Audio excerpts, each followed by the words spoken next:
For food, Genesis 1:29.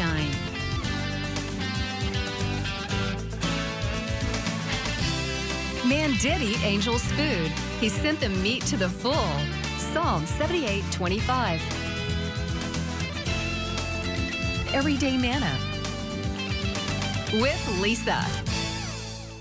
Hi everybody, and welcome to Everyday Manna. Today we are going to do recipes featuring one of my favorite ingredients, and that is oranges.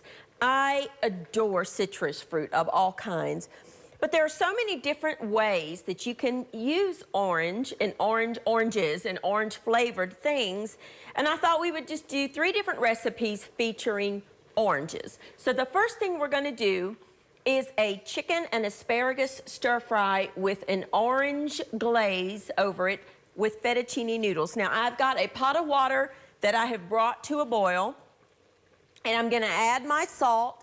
Remember my golden rule, you don't add salt until the water's boiling because it settles to the bottom of the pot otherwise, and it really will scar up your pots over a period of time. Now I am using fettuccine noodles, but you could use bow tie pasta if you wanted to.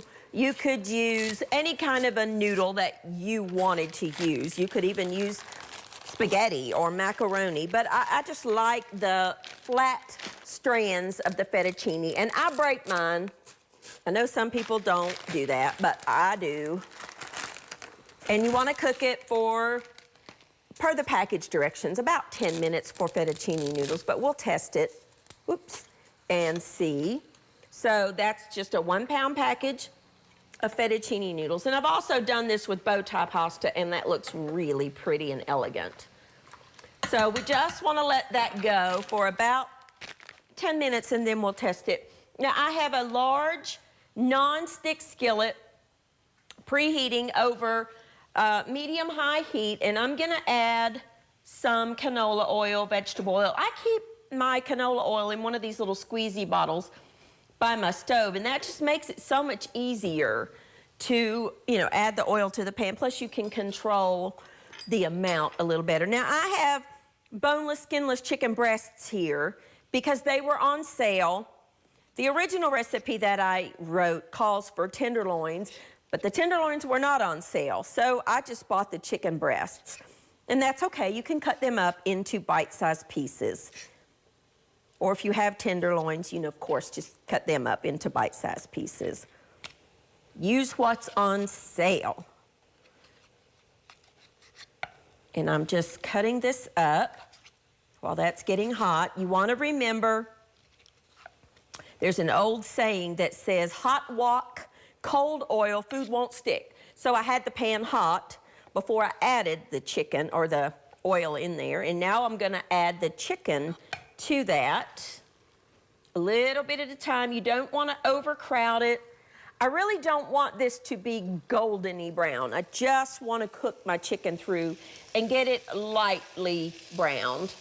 So I'm probably going to do this in 2 batches, because if you overcrowd your pan, it just steams and it just doesn't work. Let me get a little spatula here. Kind of spread them out and let them go for just a minute.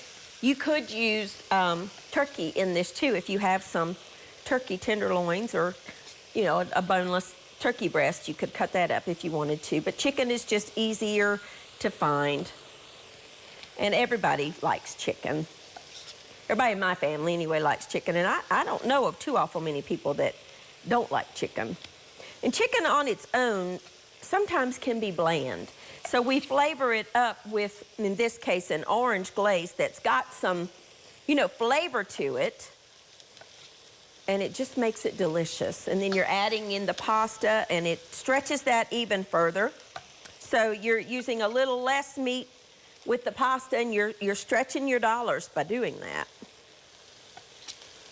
And this is delicious the day of, or it's even good like the next day. It's delicious for leftover lunch. And I try to do that when I'm cooking at home. I try to make sure that I plan things that I have leftovers for the next day.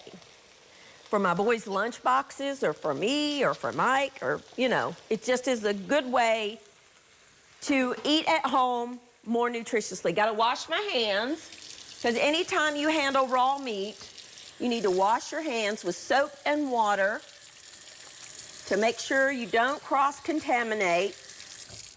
And I know you've heard me say this before, but I don't put my raw meat on my wooden cutting board. I use these little plastic boards that I can either throw in the dishwasher or wash them by hand, whatever I'm doing. I'm gonna add a little salt to my chicken, just a little bit, and a little bit of pepper. I get asked all the time where you find these pepper mills, and I actually ordered mine online. I've never seen them in a store. But you can go online to like Chef's Catalog or those kinds of things. This is called the Peppermate pepper mill, and it's a great little pepper mill. I really do like it. And I get asked all the time where I got that. So we're just gonna let that go. I'm gonna set this to the side. Now for my dish today, I'm using asparagus. Oops. Just a bunch of asparagus that we've washed.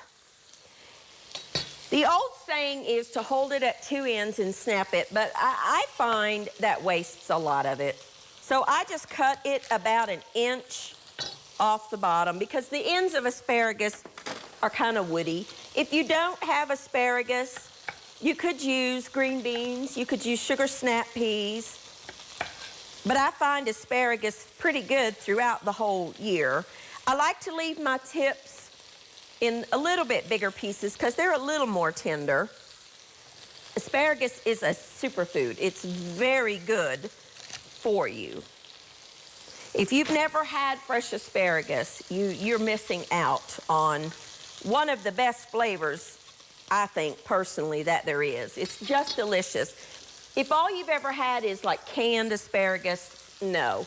Get you some fresh asparagus. Cook it like this, or just lay it out in a single layer. Cut those ends off and lay it out on a lined baking sheet. Olive oil, salt, and pepper, 425 for about 15 minutes. It's delicious. Just like that. Let me get a little pair of tongs here. I want to turn my chicken over. Just getting it browned on all sides. And then I'll take this batch out and put the next batch in. You could use boneless chicken thighs if you wanted to. That would be fine too. You probably need to cook it just a minute longer because dark meat takes longer than white meat to cook. For those of you that are new cooks, I don't know if you knew that or not, but darker meat like chicken thighs and chicken legs do take longer to cook than the chicken breast. So I'm just gonna brown this chicken up. I'm gonna take a quick break. I'm gonna get this out of the pan when it's browned all the way around and add in that batch. And when I come back, our pasta should be done, our chicken will be done, and we will finish off our wonderful chicken and asparagus recipe. I'll be back in just a minute.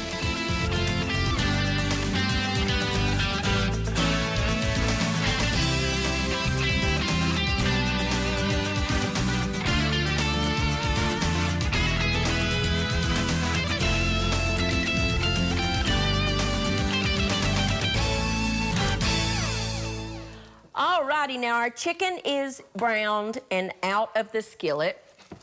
And I'm just gonna use the same skillet and I'm gonna saute the asparagus that we cut up. If you wanna use frozen asparagus, you can. Just make sure it's thawed. And let me get another little spatula. This just takes a second. Now, in this pan, I'm gonna preheat this pan. Now our noodles, I just took out, drained them, and put a little butter on there to keep them separate until we're ready to incorporate. In this pan, I'm going to heat some vegetable oil and a little bit of water. Because what I'm gonna do is sort of steam for just a second some green beans, some fresh green beans. Remember, this is going to be our second dish, our carrot and green bean orange glaze. Now, for this dish, I've got some orange juice. While that's coming up to the heat, I've got about a cup of orange juice, and I like the kind with the pulp. That was a little bit of cornstarch, and I'm just gonna whisk those things together.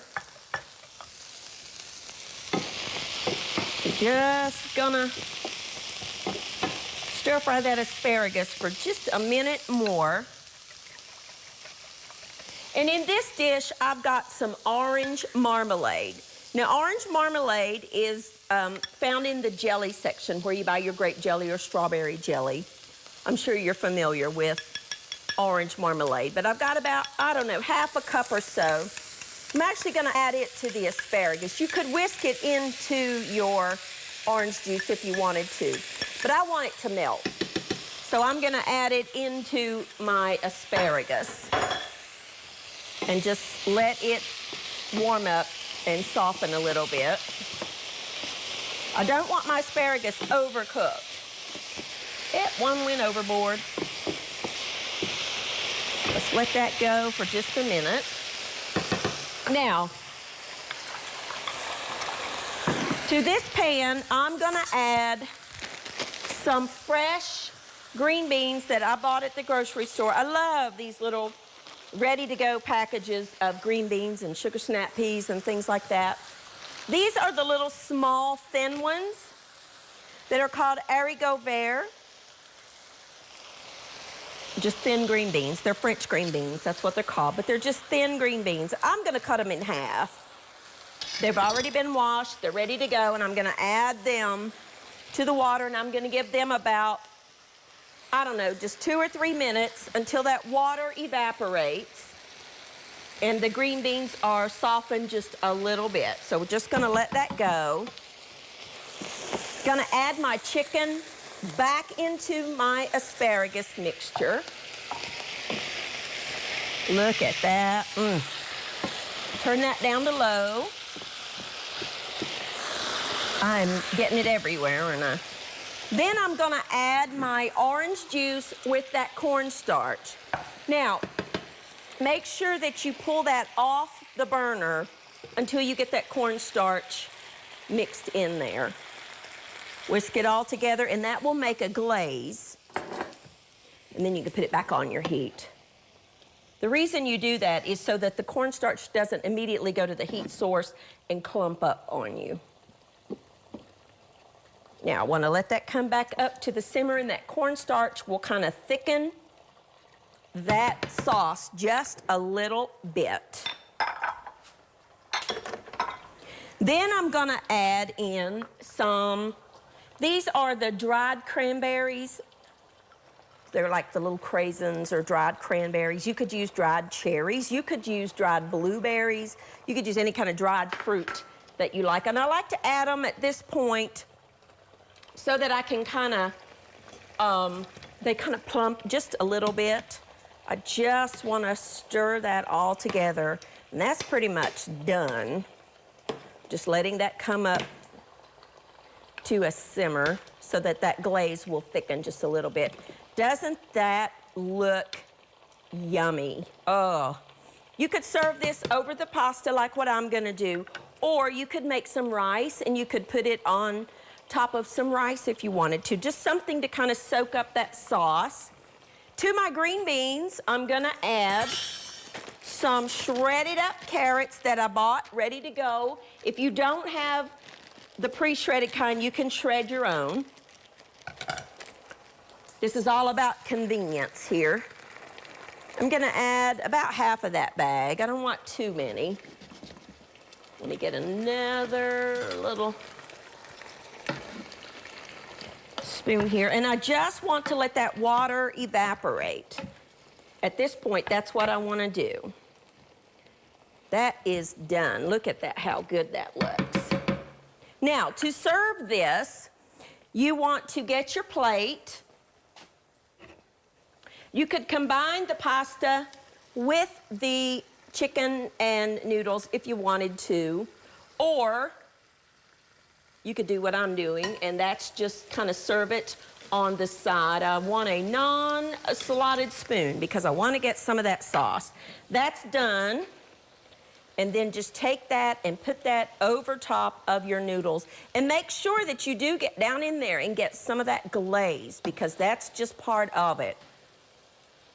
And then take some blanched almonds or toasted walnuts or whatever you want to put on top just for that crunch factor. And there you go. That is an easy, everyday dish that you could make anytime, any day, and that's our wonderful orange glazed chicken and dried cranberries with asparagus. And this is good as is. You don't even need to put it over anything if you don't want to. So let's let this get done. I'm gonna take a quick break. Just gonna let this water finish evaporating, and when I come back, we'll finish this dish, then we're gonna make a caramel glaze for some pound cake. I'll be back in just a minute.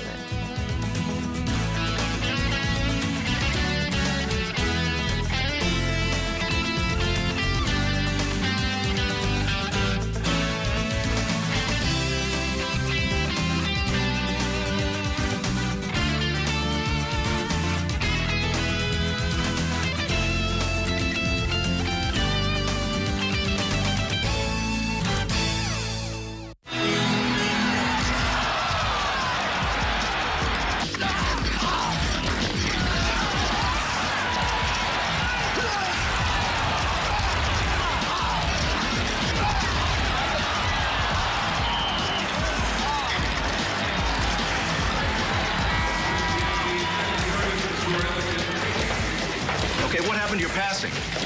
You gotta support the puck. Do I have to tell you this? And we're getting killed on the board. Hello. This is your territory, Grimson. Do your job. Grimson.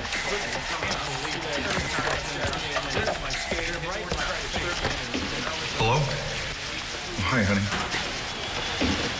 What? Now? All right.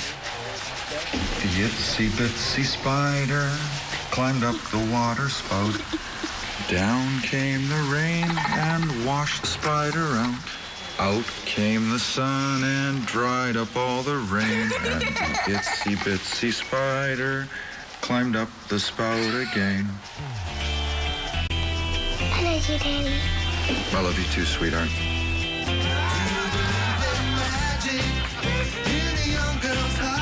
Hey, it's my girl. You know, my daughter. Love. Pass it on. A message from the Foundation for a Better Life. Battles aren't won solely on the field. Battles are won within. Over enemies of fear. Enemies of doubt. In that place where promises are kept. In the heart of every Marine, you'll find a promise. A promise of battles won.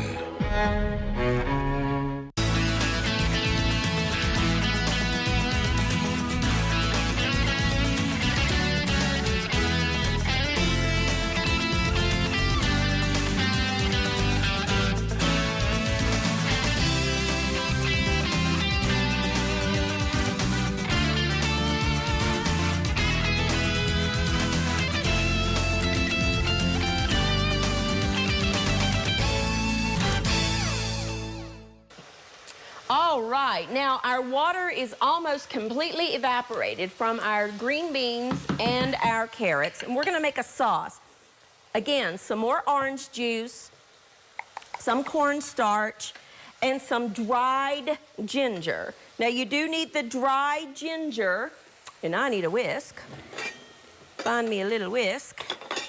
You do need the dried ginger with that, with this. It just adds a something to it. Then we're gonna add, let's get that, some zest of an orange to add that extra little flavor to it. And we're gonna use the orange in the next dish. Although you could, if you wanted to, segment this orange and add it right in there, would be delicious. I've washed these oranges, and you just want to get the rind off. You don't want to get down into the white part, just the orange part, just like you would a lemon. And let's add this straight into the green beans. Then we're going to add our cornstarch mixture. Again, take it off the heat. Add this in. And then put it back on the heat. Just low, and it just takes it a minute to come together. And there is a delicious orange glazed green bean and carrot dish. Let that hang out for just a minute. Now, in this dish right here, I'm going to add some butter. We're going to make a little quick caramel glaze. We're going to melt that. Turn that down just a little bit. Let that melt. And to that, we are going to add, let me show you what this is. This is called sugar in the raw, or Demerara sugar. It is just a coarser grained sugar that I love. I'm just going to add some sugar to that and stir that together. Put it on low and just let it melt together. Be careful, you don't want to burn it. You just want to make a little bit of a glaze there, or a caramel sauce. Our orange, what I'm going to do is segment it. I'm going to cut down this on that end and the other little stem end. Then I'm going to take my paring knife and I'm going to peel off all the peeling. When I was little, and I still do it, I would peel off that very outer part of that orange and eat that white pith part. I love it. It is a bitter taste, but I love it. I can remember my mother peeling an orange for me and giving me the white part, because that's what I liked. And then, once you get that done, get the other side too here. I'll show you how you segment an orange. Keep an eye on that glaze. Now, don't you let that burn. Take your orange with a sharp paring knife, and then just, you know how they have those little, let me show you one. These little membranes like that on the outside of an orange segment, you're cutting those off, this part, because that's kind of tough. So this is what you call segmenting an orange, or you could do grapefruit, or any citrus fruit, you can do this too. And it's just a quick, easy way. Matter of fact, I think I'll do it over this so I'm not wasting that juice. Well, because I'm actually going to put the oranges down in there, so I'll just do it that way. And then you want to put your orange segments. If you find a seed, be sure you pop it out. Sometimes oranges that are labeled seedless aren't. And you can easily see the little membrane parts where you want to cut.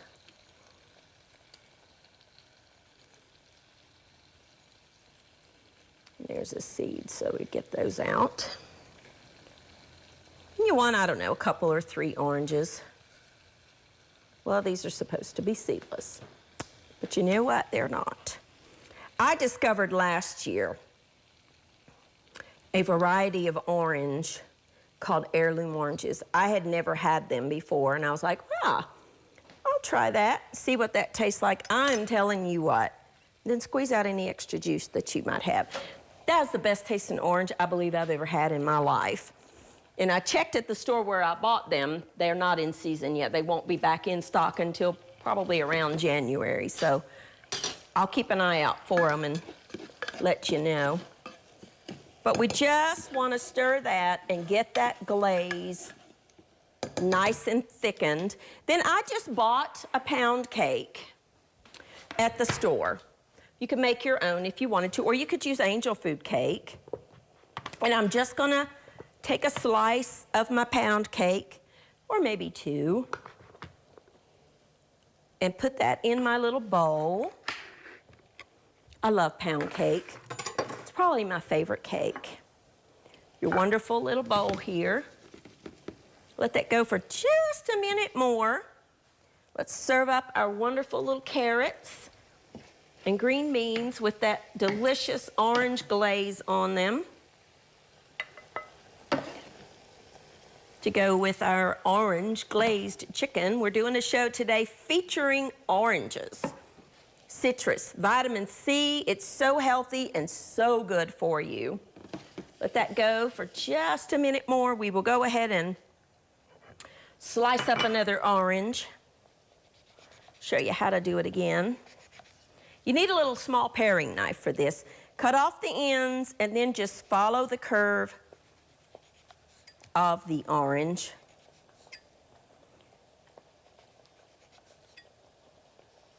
Yum, I hear that going. You see how it's bubbling? That's the sugars caramelizing. But you need to watch that very closely because that will go from golden to burned in about 15 seconds flat. So just watch it as it bubbles. And when it's to the degree of darkness that you like, that's when you will kind of swirl it around. I think that's about ready, actually. We'll put my oranges in there. A couple more. Get that seed out of there. And that little segment. I'll finish that up in just a little bit. I'll show you what you do to serve this. Now, all you want to do is take a little spoon of some sort and then take your glaze and spoon that over top of your pound cake or angel food cake if you're using angel food cake. And then you could add some more orange slices if you wanted to. You could add some crystallized ginger to that, would be delicious in that dish, and that would marry that ginger flavor to it. It's really good. Just some little